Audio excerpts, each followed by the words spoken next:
பல இடங்களில் பல வழிகளை தாண்டி வருபவள் தான் பெண். ஒரு குழந்தையை ஈன்றெடுக்க போது அவங்க படுற கஷ்டம்னு வந்து அதான் பிரசவம் அப்படின்றாங்க. ஒரு சவம் அப்படின்னு நம்ம சொல்லலாம். இங்க நிறைய பேருக்கு தாய் தந்தையோட அந்த உணர்வு, அந்த பாசம் அதெல்லாம் ஒரு கட்டத்துக்கு வரைக்கும் மறந்து போயிருது. ஆனா அதனாலதான் நிறைய பேர் வந்து அநாத ஆசிரமங்களை, அதுக்கப்புறம் பாத்தீங்கன்னா முதியோர் இல்லத்துல அப்படிலாம் கொண்டு விடுறாங்க. மத்திய பிரதேசத்துல நடந்த ஒரு விபத்து. அதுல பாத்தீங்கன்னா தன் தோளோடு தன் மார்போடு கட்டி கொண்டு நான் இறந்தாலும் என் பிள்ளை இறந்துடக்கூடாதுன்னு ஒரு தாயோட அந்த உணர்வு, எத்தகைய புகைப்படம், எத்தகைய வீடியோ. அந்த அமைச்சரே வந்து அந்த இடத்துல கண் கலங்கி, அந்த மீட்பு பணியில இருக்கக்கூடியவங்க எல்லாரும் கண் கலங்கி அந்த ஒரு சடலத்தை, இன்னைக்கு அந்த ஒரு சடலம் இல்ல, அங்க நிறைய பிள்ளைகளோட தாய்மாரை மீட்டு எடுத்தாங்க.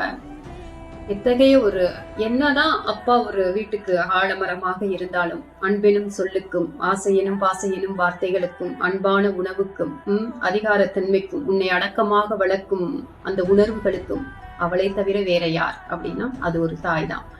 ஏன்னா அத்தகைய அவ்வளவு இந்த உலகத்தில் இருந்த சிறந்த எல்லா விஷயங்களையும் அவளுக்கு முன்னாடி நீங்க வைக்கலாம். ஒரு பெண் தான், உன்னை பெற்றவள் தான்.